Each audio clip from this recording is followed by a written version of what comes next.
Every vintage item has a story, and every vintage shop does too.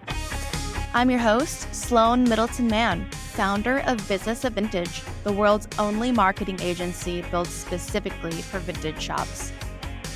Celebrate the past while thriving today on the Business of Vintage podcast. Hello, and welcome today's guest, the amazing Emily Stochl, resale journalist, host of the Pre-Loved podcast, a favorite of mine, and one of the most thoughtful voices in the secondhand fashion movement. Emily has been featured in Vogue Business, Refinery29, BBC, and so many more as an expert in secondhand fashion. She has interviewed over 250 guests on her own podcast. So if you haven't listened to hers yet and you're getting through my episodes, hop on over there. There's a lot more content for vintage shop owners, and has a dedicated following on her Substack newsletter, both of which are centered upon reporting and storytelling in circular fashion. As a passionate advocate for all things vintage, I'm thrilled to have Emily Stochl on the Business of Vintage podcast today as we reflect on what 2025 brought to resale and look ahead into what's coming next in 2026. Happy New Year's to our listeners and happy holidays to Emily, which is the time that we are recording this episode. Thanks so much for having me on. I'm super excited to do this. I'm so excited. I feel like I have a podcast legend on my podcast right now.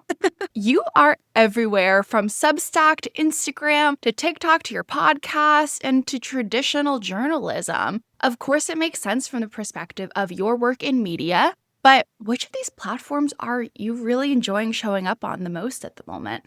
Truly, Substack. I don't know if it's because it's like the hot new thing on the market. There may be a little bit of that, but it kind of feels to me like the old school days of blogs and YouTube and long form content over there, which I really enjoyed as a native child of the internet. I grew up with those days of the internet. I would say Substack takes the most work for sure, but I find it the most fun to create for. I love that. And your Substack is truly incredible.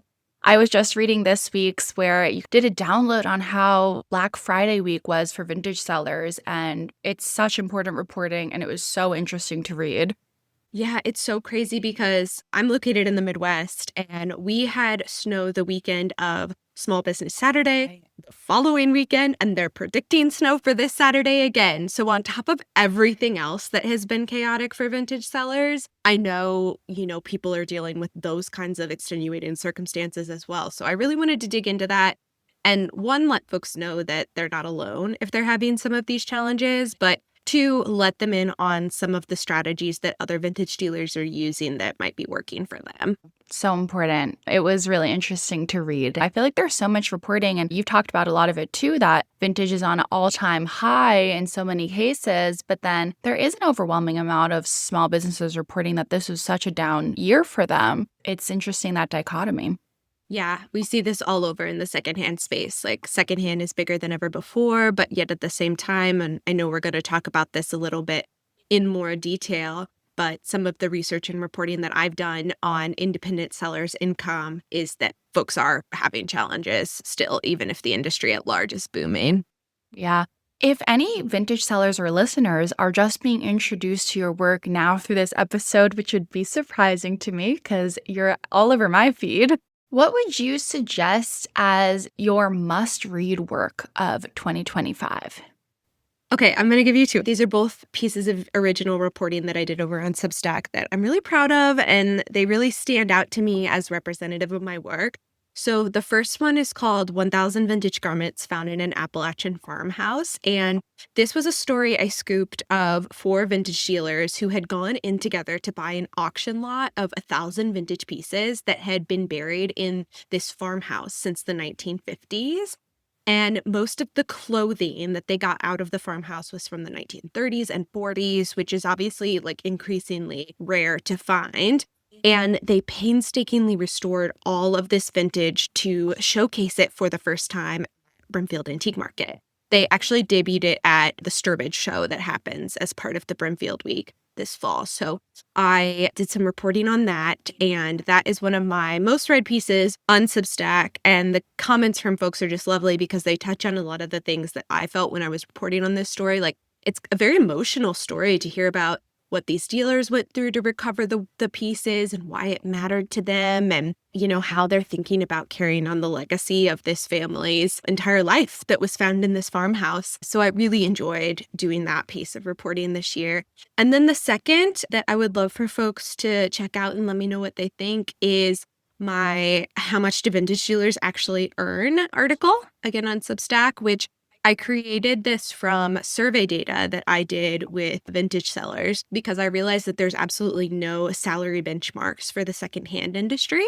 And no one has any idea what to pay themselves. Like, small business owners say this all the time, and especially in vintage, where it's like basically a made up economy. And I, as a writer, have found a couple databases like this for freelance writers. And that having that kind of resource just gives you a little bit more of an idea of what your peers are quoting or earning from writing for certain publications. And I just think having those benchmarks is a first step in helping set sellers up for industry-wide success. So that is a survey that I'm going to do annually. But if folks are interested in the 2025 results, they can go check that out over on Preloved. That is so important. I just had Lost and Found Decor on my podcast, who talks a lot about how important it is for vintage sellers to budget track and actually bring salaries in for themselves and to really think like a business owner. And this is right in line with that. I think so often vintage dealers come at this business like from a hobbyist perspective when there is so much money to be made and there is so much success to be had. And data like this is what every other industry is utilizing, what every other person considering a job prospect is referencing. And the fact that it hadn't existed before is wild. But thank you for taking on this effort in the name of the vintage industry. It's monumental. Yeah. And I mean, will surprise probably no one listening, but the headline is that basically most vintage sellers who are full-time, doing this as their full-time job, can work up to 80 hours a week, but still earn a modest income, barely a living wage. And so that, I would say, is kind of the headline of that report. But then we dig into what is working for people, where people are diversifying their income, what platforms they're selling on, all sorts of things that can go into how much people are earning. But I'm interested to track it year over year and see if we see the results changing. So it'll be cool to have at least 1 year's data when I run it again this spring to look back on. Yeah. Wow. That is so interesting. I mean, these kinds of things only get built from the ground up. And we're like our own census over here with Emily Stochl, party one. And it needs to start somewhere. So thank you on behalf of the vintage industry for taking this on. Yeah, definitely. I mean, I can't tell you how many times as a journalist, like, I'm now citing my own findings from there because there's not that kind of data as there would be for other industries. And it's often really important factual information. Truly. No, I've noticed such an uptake actually in true data reporting in the vintage industry in just the last like 5 years alone. I don't know if you share this insight. You might be a little more in the weeds with this type of reporting than I've been, but for the longest time, Cherish put out their resale report. That was kind of one of the only pieces of data that I was familiar with that was tracking how the vintage industry was performing. Have you seen the same thing, or were there other sources that you were kind of looking at before that? Oh, yeah. I mean, now I feel like every platform puts out a resale report, if not annually, like quarterly. Like, ThredUp definitely does their annual report, which is rich with data. eBay does theirs quarterly. I believe The RealReal does theirs quarterly. Fashion File does one annually. So now it just feels like there's endless amounts of data, but it does mostly come from a platform perspective, I will say. So it's very rich, and I use it a lot for particularly like trend reporting on what are people shopping for, what are they searching for, things like that. But what we don't have is that more economic data or getting to the level of the individual seller. I can't think of anything that's covering that perspective on the industry in the same way. That is so real. But yeah, I think one of the huge reasons why I love your Substack so much is because you really digest the news in any industry and then bring it through the perspective of the resale and vintage fashion space. And that's what I love about Substack in general, as well, is that you can just find voices for people who are bringing the niche lens to world news or global topics. And it saves us a lot of time, a lot of scroll, a lot of critical thinking on our own, especially with someone who's so familiar with the bigger picture of everything. So this is another recommendation to sign up for Emily Stochl's Substack. I mean, just indie media in general, right? Like I follow, same as you, like I follow so many kind of niche industry publications, whether it's social media, marketing, or writing, just because my work kind of falls in the intersection of a lot of different industries. But they're covering things that big mass market publications are never going to be able to get that specific about. And so I think it's really great that people can now find that information and also back independent journalists who, I could pitch some of these pieces till I'm blue in the face to a traditional fashion publication, but because it's not going to be necessarily the most dynamic for their like wide breadth of readership, it's much better off if I just publish it directly to my readers on a platform like Substack. Yeah. And something that I've noticed a lot in the journalism space, I used to do more PR work kind of in the 2010s. And especially in the vintage space, it's very difficult to get included in press. And I think mainly it's because there's been such a shift towards affiliate marketing in the journalism space. And that's really difficult to pull off when all of your items are one of a kind. Journalism is getting a lot of their income and revenue from these kickbacks from affiliate marketing links. And it's wild to think about that, vintage industry can't really benefit from that as much. So it's really important when people like you show the readership behind resale journalism, because there's a reason it's not a focus for these bigger publications, because it's not profitable for them unless they know that people are interested in reading it. Yes, I totally agree with that. I do also think, though, because now a lot of the resale platforms do offer some small affiliate commission, like they're very small compared to a big fashion brand, and you're going to make a few dollars here, a few dollars there on them, as opposed to like if you were linking to a big brand where there's endless inventory of that same SKU, you can make so much more. But I do think there are some vintage dealers who are growing an audience over on Substack and do also sell through there. And I also will do vintage roundups and link to vintage pieces over on the platform. So there is a little bit more incentive to be pointing people in the direction of secondhand, although it's never going to be quite as profitable as big fashion. And that's why we rely on reader support. But there are a couple of great dealers that I really wanted to shout out who are doing awesome work over on Substack. Alex of 1-800 Vintage and Tara of Call Me the Breeze. She was recently on Prela podcast. And then Maggie of Really Good Vintage and also Passage Keeper. Those are 4 that I could think of just off the top of my head who are doing really great storytelling about vintage, like how-tos and interesting stories about their finds and things like that. But then as a shop, they can, if they want to, link to their collections, make those available to their readers first, or, like I said, point to finds on other platforms and access a little bit of that affiliate commission on a smaller level. But I just wanted to shout that out as something that might be of interest to other vintage dealers who are looking for new ways to share their shops with audiences. Thank you for sharing that. I'm going to be making sure that all of those are hitting my email right after this. Yeah, I mean, it's a huge conversation right now, I feel like, on vintage Instagram, that it's difficult to get viewership and sales on the platform. And I have a lot to say on the subject. I talk about it on my Instagram a lot. Yeah. But considering other platforms is a really interesting option if you're feeling the burnout on Instagram.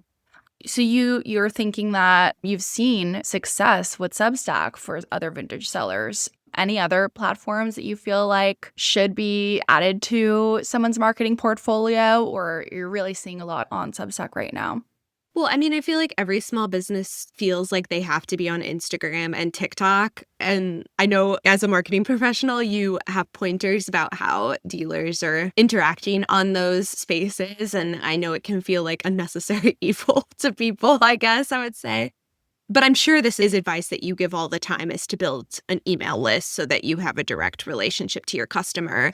And so while Substack is more of a newsletter platform, you are getting people's email and you are showing up directly into their inbox. Like I'll take Tara, for example, Call Me the Breeze. Like I know that she will tell a little story about her week in vintage, short and sweet, and then I think sometimes it's open access, sometimes it might be behind a paywall just for her subscribers, but they get first peek at her drops. And there she can list all of the items that she's already put in the work to list online in the same way that you would push them out on Instagram, but you're relying on the algorithm to actually surface them to people. She knows that they are showing up in the inbox of every single person who has subscribed to her newsletter. So that's just one example. All the vintage dealers, there aren't a ton, but the ones that I've seen on the platform all do it in different ways. Some, I think, just use it more for brand awareness, for fun, for storytelling. I think that's also really great. And then, maybe they plug the business more in a format of come visit me at this market or come shop with me here or there rather than trying to use it for online sales. But I just think that there are creative ways that you can use it. And maybe if you are struggling with cracking through on Instagram, it might be something kind of more fun and rewarding to try. Yeah, thank you for laying that out for the listeners. It's really amazing. And I agree. I do tell my clients all the time that email is king. And I think that's because it's the only marketing platform where you truly own your data. You own your customers. You own your relationship with them. We saw TikTok get banned for a minute this year. Yeah. That was terrifying for people who built on that platform. You never know when the algorithm's going to change, but if you have a list of emails of your clients, you can reach them. I think it's a misconception that email marketing doesn't work. It's a misconception that people don't open emails. And if you're saying things that are interesting, same kind of advice I give to Instagram, storytelling, adding interest, not just doing sales speak on email, using Substack's best practices, you're going to start building an audience there. You're going to start building people who want to follow you on the journey and shop with you. So I love that you laid all of that out for the listeners. Thank you. Yeah, totally. And I get it. Like I've gone through the headache of building a large Instagram following, and then you don't want to have to build elsewhere. But just knowing that you're going to reliably show up to people, whether it's on a platform like Substack or another email marketing tool, I think can be a big relief. Yeah, absolutely. Kind of to, jump off of Substack being the emerging trend in 2025, I'd love to talk about the year in review. 2025 saw a ton of highs and lows in the vintage world. Industry reporting like Business of Fashion, State of Fashion showed that customers are spending more than ever on resale.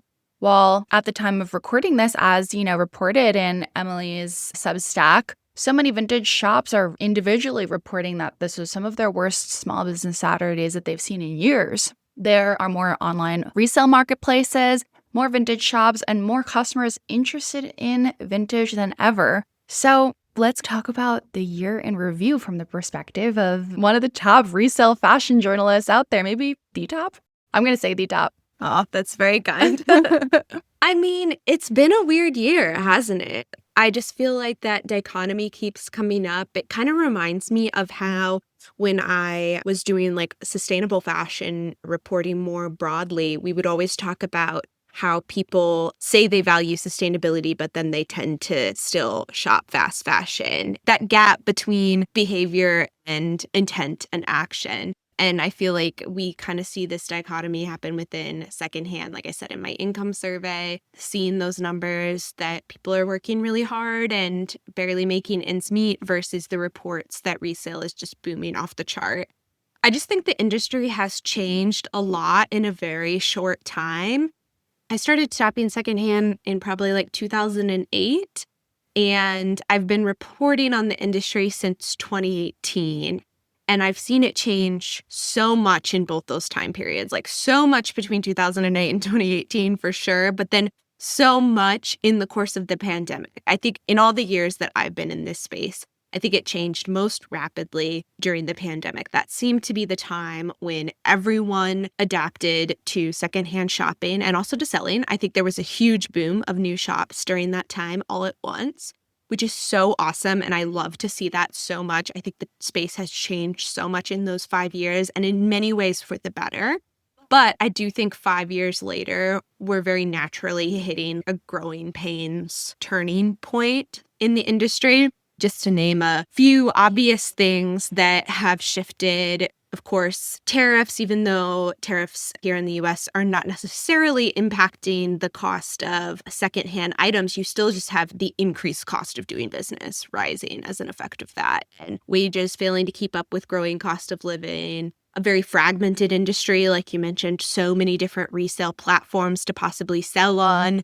Lots of options for the shopper, but maybe in a way that even stresses that shopper out because there are so many options where they can go and they might get confused by too much choice. And then that puts squeeze on a lot of the individual sellers.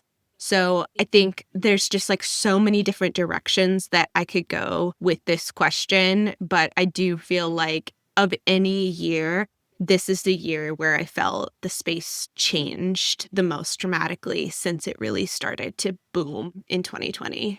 Yeah, that is so real. I remember when the pandemic hit, I was working at Cherish and we started noticing all of these sellers popping up on Instagram. And we were like, what is going on? Like, who are these people? Like, they're not coming to the markets that we work. They're not coming to the shows that we walk. Like, who are they? And ever since then, it's been just an upward slope of new shops opening and closing as a result, too. And I definitely agree. This is like kind of the maturity year of that. And it's so interesting to see. Yeah, definitely. And then not to get super technical on this, but I think part of why we're seeing big success for the big resale platforms, those are the places that are reporting secondhand is booming.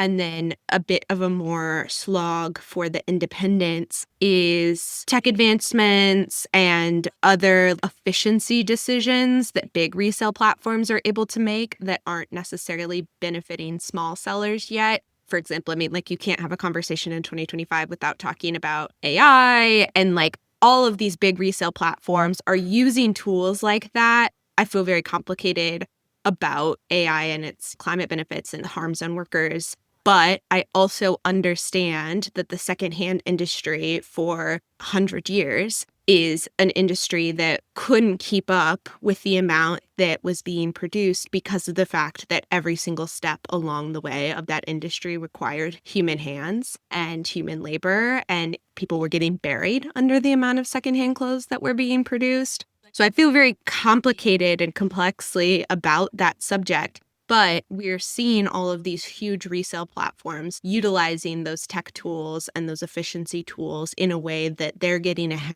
but those benefits aren't necessarily trickling down to the independent seller yet because they're not processing 200,000 pieces of clothing a day. And so it doesn't jump their business that much further along using some of those tools. So I think that's one of the big splits. Something else that I've talked about on Pre-Loved is how we're seeing a lot of the resale platforms, the bigger platforms, kind of trying to upmarket. So they're focusing on more upmarket goods because they've realized that it takes the same amount of labor and input and costs and infrastructure for them to be able to resell a luxury item as it does a fast fashion item. And so because they have choice, they are making the choice to focus on the upmarket items to get the best return on profit in the most efficient ways for them. And so we're seeing those markets make those kinds of business decisions that are good for margin and good for their business growth. And those platforms are able, again, to make those decisions in ways that smaller businesses aren't necessarily able to make them. Yeah. Thanks for laying that out. That is a really interesting way to think about it. I mean, I feel like it's always opening a big can of worms to talk about these kinds of big topics. Yeah. But I have long thought about all of the secondhand clothing that is sitting in warehouses in places, if not sitting in landfills in places, and the need for the industry to be able to lower infrastructure costs and to actually like make it possible to recirculate all of the clothing that exists in the world. That's not the resale industry's fault. That's the state of big fashion. But the resale industry is only just now being able to figure out how to do some of that. And so I think that's why we're seeing some of these platforms turn profitable for the first time. And that's why we're seeing that kind of split between big news for the big players, whereas it's sort of business as usual for the smaller players who aren't necessarily able to take big leaps forward in that same way. Yeah, absolutely.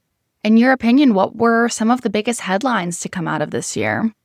Oh my gosh, there's so many. So I do my This Week in Vintage and Secondhand videos, and I keep my notes for that in my notes app on my phone. So it's really fun to scroll back through and see the entire year's worth of This Week in Vintage.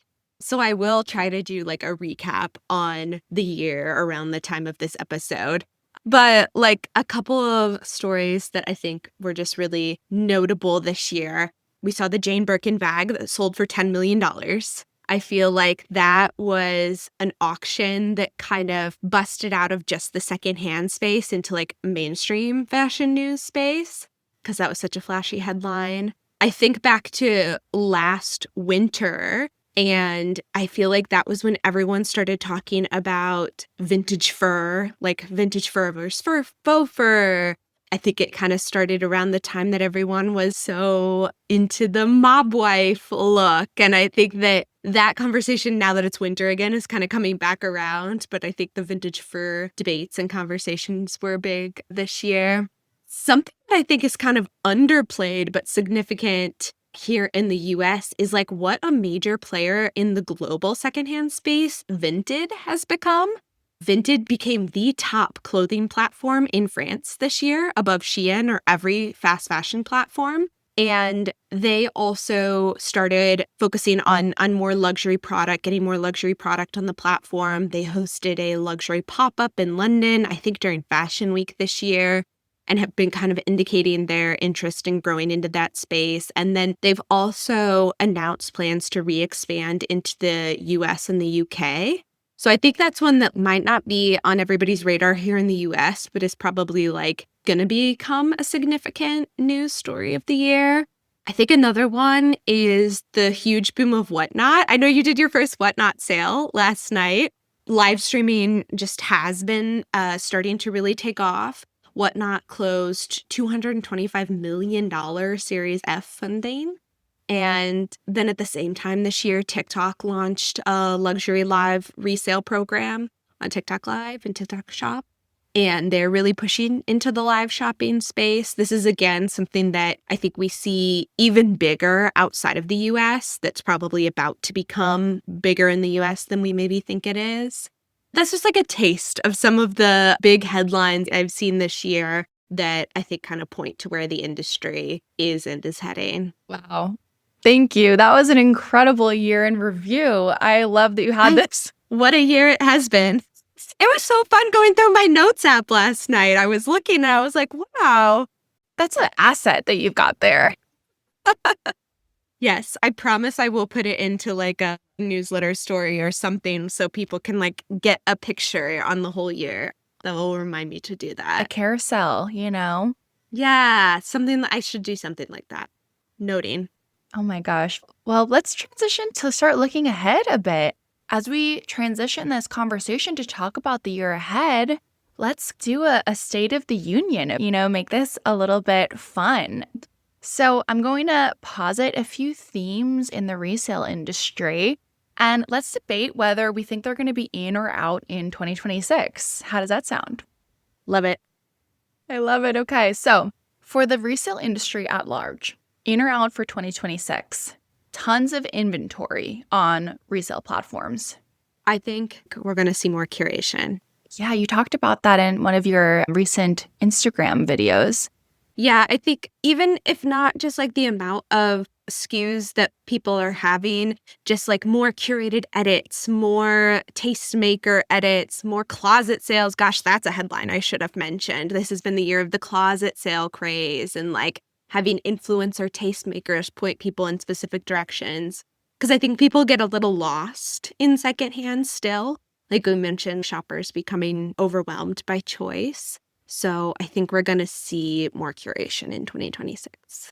I think it reminds me of my advice to so many vintage sellers about their social media presence is go for storytelling instead of sales-oriented language or posting just a ton of photos. The market is saturated right now. And in order to really stand out, we need to be putting messaging behind it, which is essentially what a curated collection is doing. And actually, I did comment this, but if resale platforms go too far in the direction of curation, it could pose potential issues for the sellers who use their platform to sell. At Cherish, it's a curated site, and there's a curation team who, says yes or no to every item. And it did cause actually a lot of issues now and then where, sellers wanted their inventory to be available on the platforms they were selling on. And so when there was over curation, it did complicate their business practices from an individual store perspective. So it is a line that online marketplaces have to toe as double-sided, keeping both the customers engaged with messaging and the sellers happy selling on their platform. Yeah, that's a really great point. It's very interesting. Okay, in or out for 2026? Brands owning their vintage archives. Everyone's talking about Ralph Lauren doing this. What are your thoughts? Out. I think so I started to see this as a trend in like 2020. It was so funny because they were calling them pre-loved collections, which I always laughed at a little bit, but of like brands trying to resell people the stuff that they've previously produced. I think it's kind of boring. I think it feels a little money grabby, and it doesn't come off as a genuine sustainability attempt when you have brands that are producing like hundreds of thousands, if not millions of items per year. And then they're like, here's our edit of 100 secondhand pieces, like 0.001% of our sales. And I rarely feel like it's even done with much enthusiasm from them. It's just to get that headline that they're doing something in the secondhand space. I can think of a few exceptions. Ralph Lauren has always played in the vintage pool, and so I think that's cool.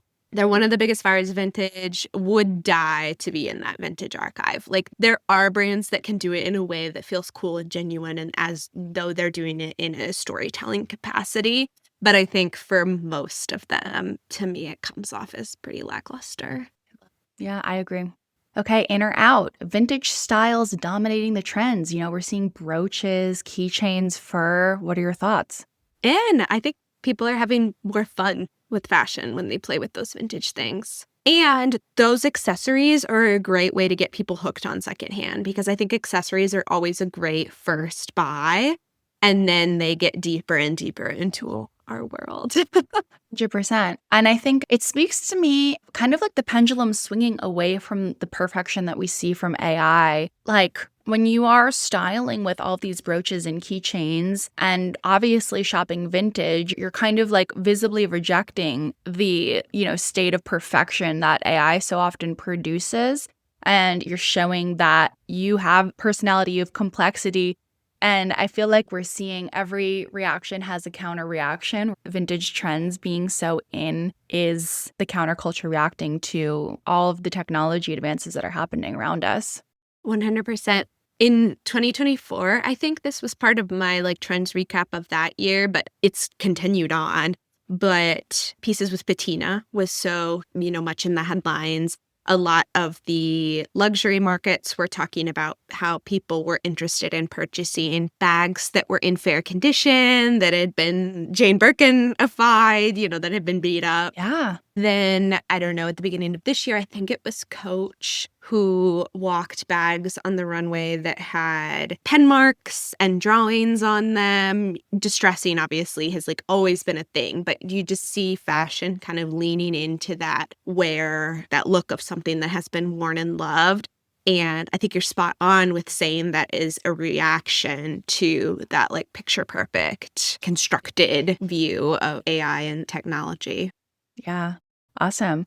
The next section, let's talk about in or out for 2026 for customers, in-person shopping. In. That's my favorite.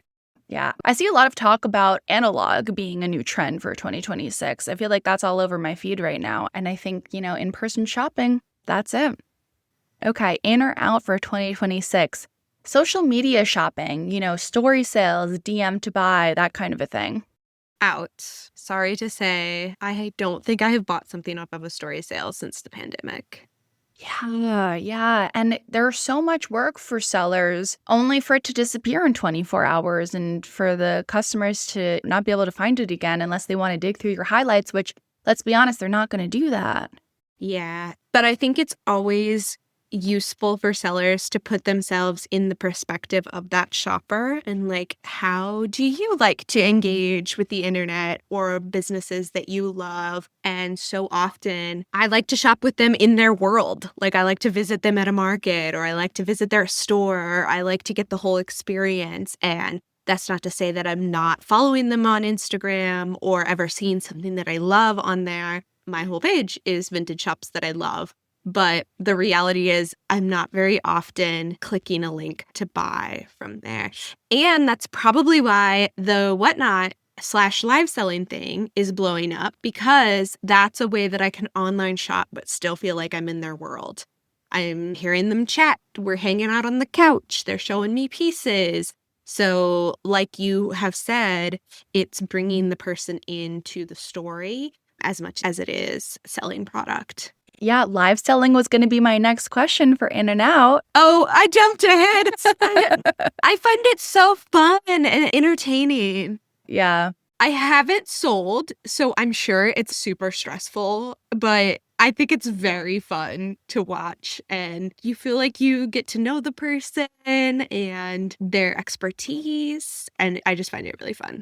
How was your selling experience? Yeah, so if anyone didn't see, I'm getting so many questions about Whatnot, and so I figured I should just try it out because I feel I learn best by doing. So, I'm not a vintage seller, but I was like, I need to see this back end.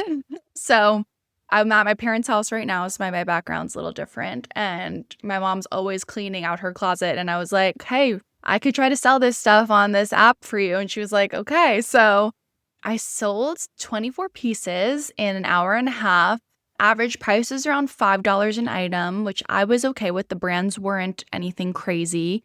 And then I made a total of like $121 in that time. It was a really fun experience. I feel like I made friends with the people who were shopping. There was this one woman who was shopping for her vacation, and she was buying like everything in the same color scheme. And I was like, wow, I didn't even see that connection through this collection that I brought here, but it made me feel really special, and a lot of connection was happening.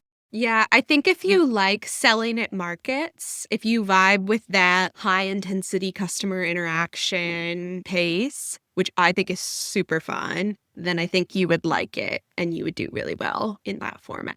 Yeah, I'm trying to push some of my clients who are really sales oriented on their social media and can't get out of that rut to move to a platform like Whatnot a bit more, because their comfort zone is that kind of sales shop talk that did well on Instagram years past, but doesn't anymore.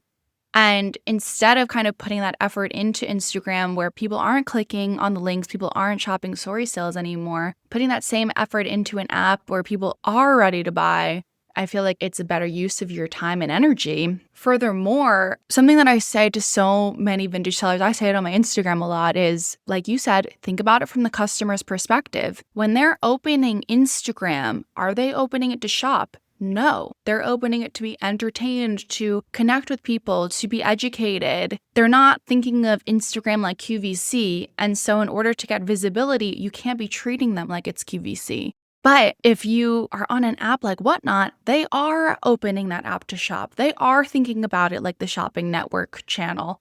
And so showing up there with your sales language is the place to be doing that. So yeah, I'm just excited to see so many consumers moving towards it too. Yeah, I think it's definitely worth giving it a shot. See how you do. Putting like low effort on your first sale too, I think is important. I think so many people are like, I have to be perfect to show up on this. Just bring your worst inventory and just try it. Do a clearance sale. Yeah. I've done a how-to where I interviewed a couple of sellers. Steph of Castora, she was on Preload Podcast pretty recently, and she shared a lot of her really good tips. And Mikey of Toots Vintage shared a lot of his really good tips. And that was the strategy that he used, was like, okay, what didn't sell at a current affair? I'm going to put that on Whatnot, and I'm going to just get stuff moving. But yeah, if you want to hear more of their perspective from people who like have really been going live a lot this year. Thank you for sharing that. I feel like that's a perfect way to end that subject. And let's move on to the next one. Okay, these are trends for vintage sellers, for vintage business owners, in or out for 2026. Storytelling on social media. In. I feel like Sloane will kick me off the podcast otherwise. I know, I set that up. Teed that one up. No, I mean, yeah, I think that we've covered this a lot today, but I think that's a definite in for 2026. Yeah. You can look at my Instagram to hear more on that subject because I talk about it a lot. But yeah, stop selling on social media. It's not a sales platform. In or out, email newsletters. In. Kind of for the same reasons. Direct line to your customer. 100%. I love it. In or out for 2026, selling on online marketplaces. I kind of feel like necessary. I don't know. What are your thoughts on this? Yeah. You've worked at a marketplace. You have more perspective. Yeah, it's a complicated question. I think that if your goal is building your brand and you are willing to do that in a way that prioritizes brand building over sales, which a lot of my clients do and is a good strategy, then, Shopify, use your own website and social media. But if you're trying to get sales, you should be on online marketplaces. And from the perspective of someone who worked at an online marketplace, the reach that you can get is so much greater. The customer trust is already there. I've heard so many vintage sellers say that one of their biggest assets as a business owner is trust. And I'm sorry, but you just can't compare to these marketplaces who have literal trust and safety teams of 50 professionals with MBAs and law degrees working to make sure that that is a high priority for their website. There's a reason you have to pay commission rates on your sales for these platforms. It's because they put so much time and effort into bringing customers in and making sure that the checkout experience is as seamless for them as possible. And today, with the influx of online marketplaces, that is something that is so important because people are just used to shopping at this highly optimized e-commerce experience. And it's difficult to replicate it on an online sale for a vintage shop. So if you want to reach higher audiences, if you want to not have to worry about, all the minutia of your own website, and if you want to increase your sales, online marketplaces are a great option for those things. Yeah, that's really good advice. Yeah. Well, thank you so much. I feel like that was fun. I hope the listeners enjoyed a bit of our State of the Union. Just to kind of wrap up this episode, what is one message that you'd like to leave small business owners in the vintage industry with as they head into 2026? Just thank you for making the world a cooler place. Keep on keeping on. Yeah, seriously, you're so important. We love what you do.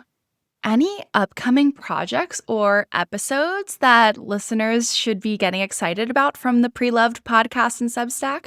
Yes. Well, so I take a little recording break at the holidays, but Pre-Loved will be back with new podcast interviews in early February, likely around the time that I go to New York Fashion Week. So that's always really fun content.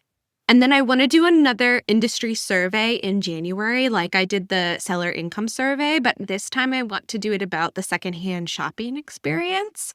What makes a good secondhand shopping experience? What makes a good vintage market experience? So I would love if people follow along and keep an eye out for that survey to come and participate in it. Amazing. And where can people connect with you online if they're not familiar with you already? Yeah, so I'm at Emily M. Stochl. Stochl is spelled Stochl. At Emily M. Stochl all across the internet. And then you can search Pre-Loved Podcast wherever you stream podcasts and subscribe for weekly intel like we talked about on today's show over at Pre-Loved on Substack. Thank you so much for sharing your perspective on 2025 and 2026 with us today, Emily. This was such a joy. Thank you for having me.